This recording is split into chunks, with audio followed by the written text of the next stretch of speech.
Bonjour. Euh, Aujourd'hui, je vais parler de les appelés de Dieu, ceux qui attendent la promesse de Dieu, ceux que Dieu a dit. Attendez ici, le Saint-Esprit va venir, des choses comme ça, vous voyez, non?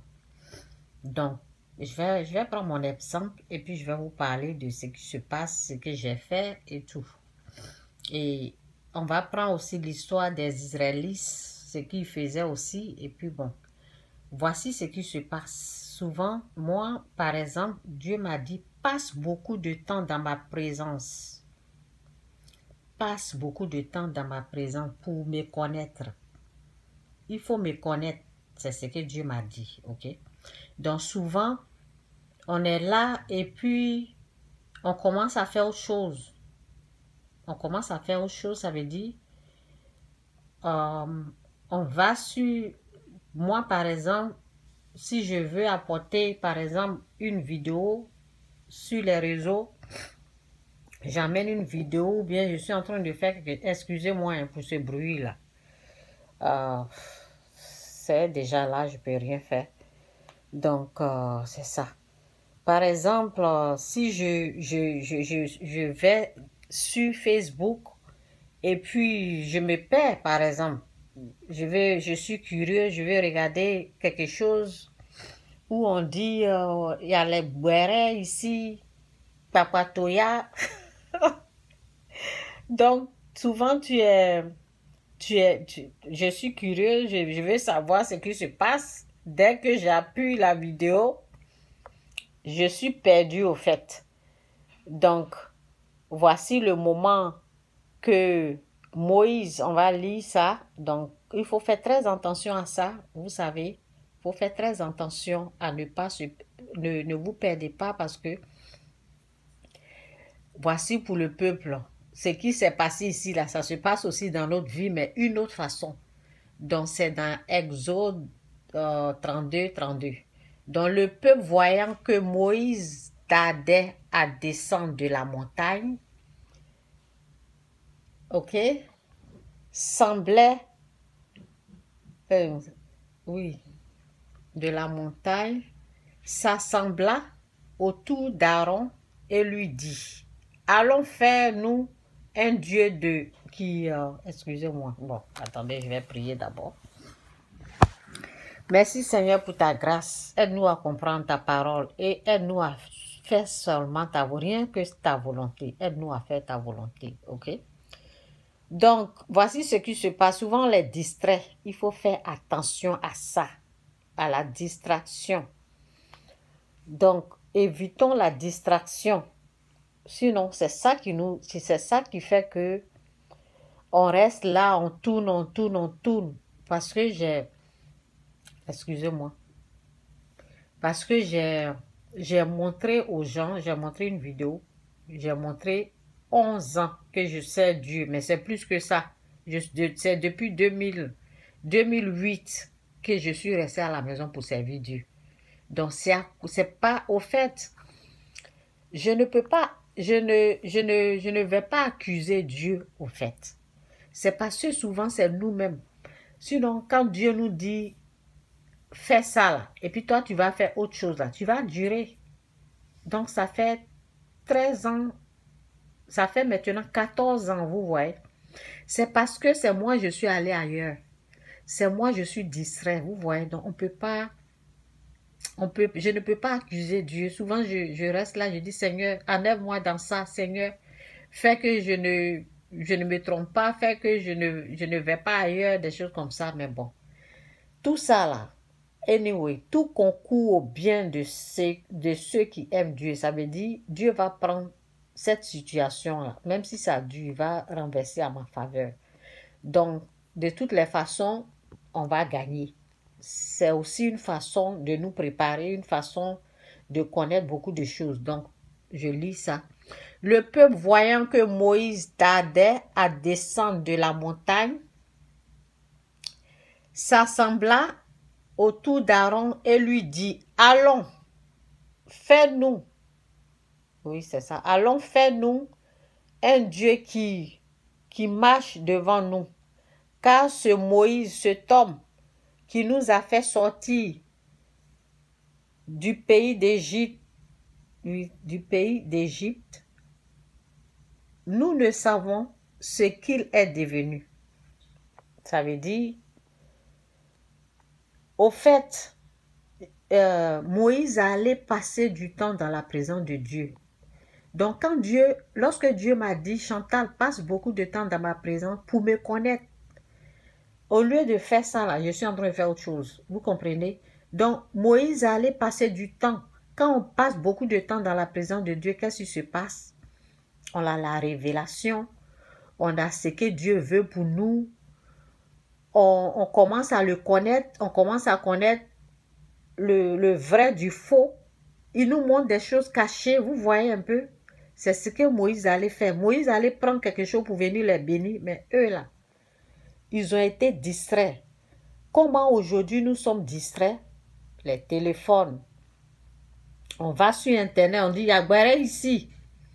Venez, oh, c'est loup, oh, c'est ceci, oh. Toi, tu te dis, mais qu'est-ce qui se passe là-bas? Tu vas donner ton oreille là-bas, tu restes là-bas. Tu oublies même ce que tu es en train de faire. Vous comprenez? Donc, faites très attention à ça. Il y a des pièges. Donc, Aaron leur dit, ôtez les agneaux d'or qui sont aux oreilles de vos femmes, de vos filles, de vos fils et de vos filles, et apportez-les-moi. Et tout ôtèrent les agneaux, oui, d'or qu'ils étaient à leurs oreilles, et qu'ils les apportaient à Aaron. Il les reçut de leurs mains, jeta l'or dans un moule et fit un veau, oui, en fonte. Et il dit, Israël, voici ton Dieu. Non, je devais prendre même je devais prendre les choses, comment on appelle, la photo là pour vous montrer. Là, ce qu'ils ont fait, leur Dieu qu'ils ont fait en or. Et il dit, Israël, Aaron leur dit, Israël, voici ton Dieu qui t'a fait sortir. Souvent là, on déconne. Hein? Hey, Seigneur. Avec tous les miracles que Dieu a fait pour eux, là. Avec tout ce que Dieu... Ça, souvent, vraiment, souvent, quand Dieu se nerve contre nous, là, il a raison. Parce qu'avec tous les miracles, avec la délivrance, la guérison, sa présence, tout ce qu'il m'a montré, là. Vous comprenez un peu, là. Donc, quand Dieu s'énerve contre nous, là, il a raison, hein, parce que souvent, nous abusons quand même. Et il dit, Israël, voici ton Dieu qui t'a fait sortir du pays d'Égypte. Je vais vous montrer ça, mais je ne sais pas si je dois écrire. Ah, bon, c'est bon, on va aller comme ça. Lorsque Aaron vit cela, il bâtit un... Seigneur. Lorsque Aaron vit cela, il bâtit un autel devant lui et il s'écria, demain, Seigneur, où ça y est? Où je suis? Oui, demain, il aura fête en honneur à... Seigneur, attendez. Demain, il y aura fête en l'honneur de l'Éternel. Ok, ce qu'ils ont fabriqué, là, ils vont adorer ça. Le lendemain, il se levait du bon matin et il offrit des holocaustes. Oui, des holocaustes et des sacrifices d'action de grâce. Le peuple s'assit pour manger et pour boire, puis il se levait pour se divertir. L'Éternel, Dieu savait ce qui se passait en bas. Lorsque Moïse est monté pour aller prier Dieu, pour chercher la face de Dieu, savoir ce qu'il faut faire pour le peuple, le peuple a commencé à fabriquer des veaux d'or. Ils ont dit à Aaron, fais-nous un Dieu qui marche, qui est parmi nous. Donc, Aaron leur a demandé d'enlever les bouts d'oreilles, l'or qui était dans l'oreille des enfants, des filles, des fils. Ils ont fondu ça. Ils ont fait un veau avec. Donc, ils sont en train d'adorer. Pendant ce temps-là, Moïse était là-bas à la montagne pendant 40 jours. Il a passé 40 jours là-bas, devant la face. Il est en train de chercher Dieu. Donc, c'est ça. Vous voyez souvent la distraction nous amène à aller chercher Dieu. Pendant que Moïse est monté en haut là, et il devait rester aussi dans la prière. C'est ça. Tu n'es pas resté dans la prière, vous commencez, il y a quelque chose qui vient rentrer dans votre tête, vous commencez à penser à autre chose là, c'est ça. C'est ce résultat-là, ça donne. L'Éternel, bon, que Dieu vous aide à comprendre cette parole. Ouvre les yeux, les oreilles spirituelles. Aide ton peuple à comprendre la profondeur, la grandeur de cette parole, la révélation de cette parole. Aide ton peuple à être délivré de la distraction. Merci Saint-Esprit, merci Seigneur, au nom de Jésus, amen. L'Éternel dit à Moïse, va descendre, car ton peuple que tu as fait sortir du pays d'Égypte s'est corrompu. Ils se sont promptement écartés de la voie que je leur avais prescrite. Ils se sont fait un veau en fonte. Ils se sont prosternés devant lui. Ça énerve Dieu. Quand tu vas adorer autre chose là, que Dieu, là, Dieu se met en colère, vous comprenez? Donc, si vous êtes en train, j'ai vu une vidéo là, bon, la personne là, je ne suis pas trop. Il paraît qu'un pasteur, je ne sais pas ce qui, je ne connais pas bien l'histoire, je vois ça sur le Facebook. Un pasteur, je ne sais pas si c'est un enfant qui est tombé malade ou bien je ne sais pas ce qui s'est passé, je ne connais pas bien l'histoire. Il paraît que ce pasteur, avec sa femme, ils sont en train de dire que Dieu ne les a pas répondu. Donc, ils ont commencé à fumer la drogue. Ils ont commencé à se mettre nus sur les réseaux. Ils se sont détournés de Dieu. Ils sont en train de faire du n'importe quoi sur les réseaux. Ça se sent qu'ils sont devenus fous. Le monsieur même est comme un fou. La femme aussi, elle est devenue comme une folle. Ils sont nus en train de faire. Vous voyez un peu là.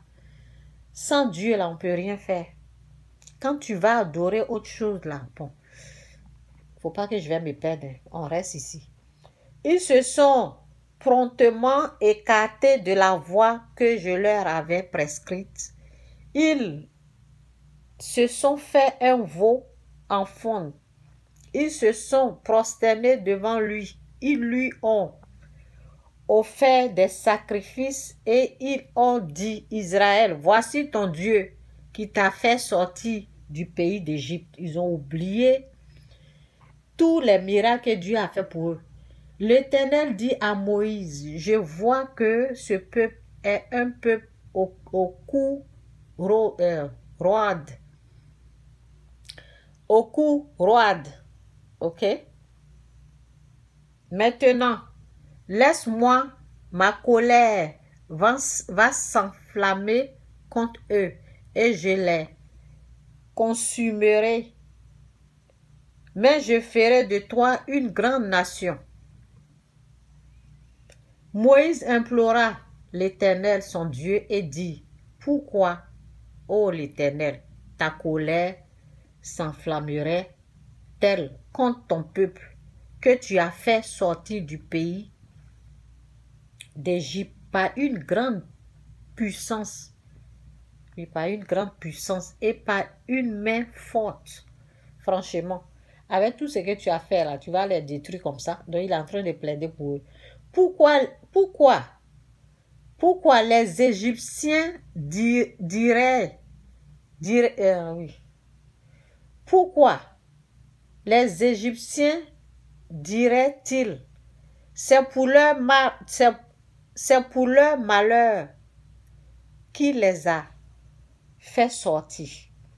C'est pour les tuer dans la montagne et pour les exterminer du dessus de la terre. Reviens. Ok, bon. En tout cas, que Dieu nous aide à comprendre sa parole. Au nom puissant de Jésus. Amen. Où je suis là? Je suis un peu perdu là. Je reprends une petite partie là. Et pour les exterminer du dessus de la terre. Du dessus de la terre, ok.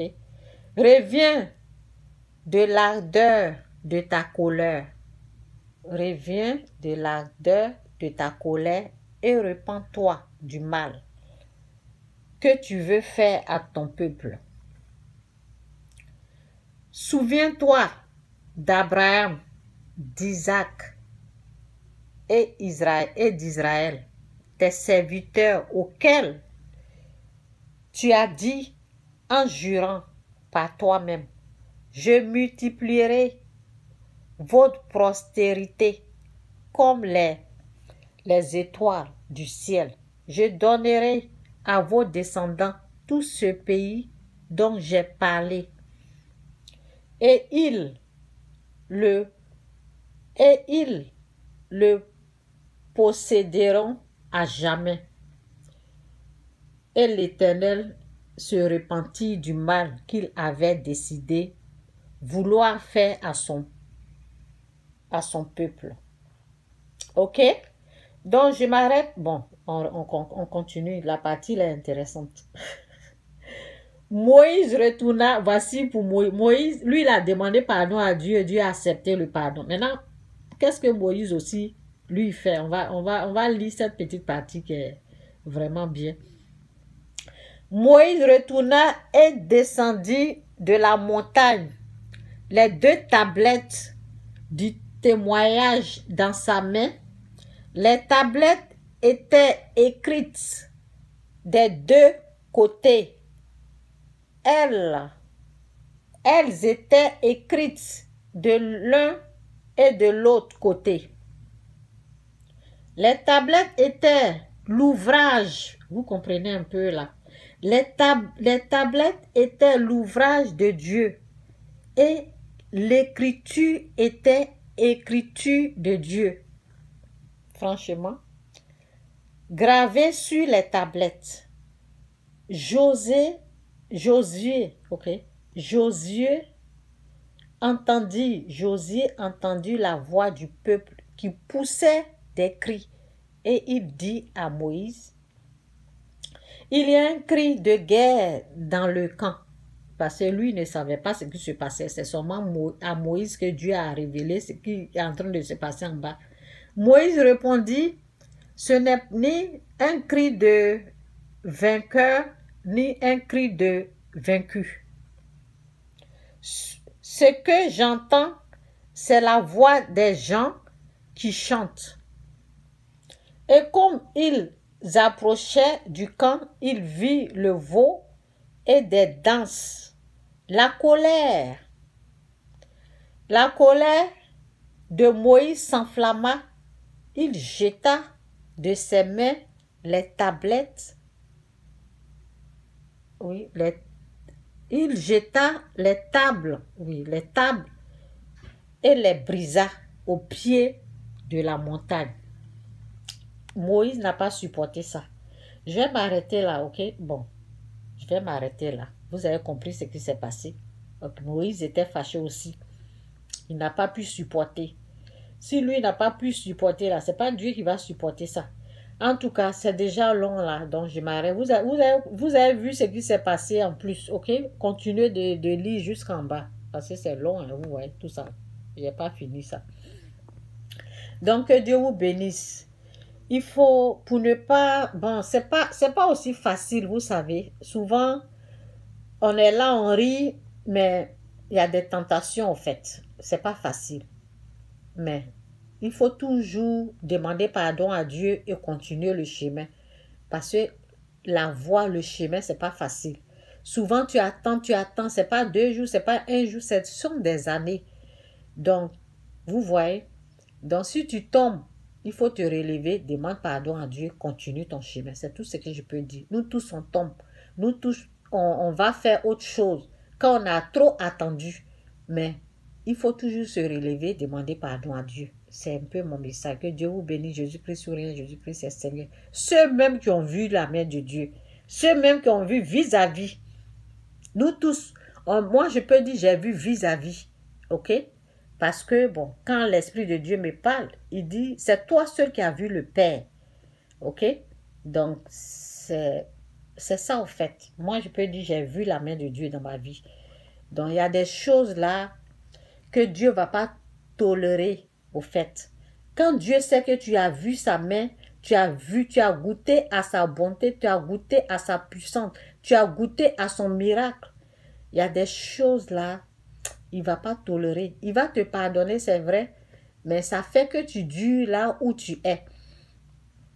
Ça fait que tu dures. Ça fait que tu vas passer beaucoup de temps. C'est une petite punition, mais bon. Il est bon. Et relève-toi, continue.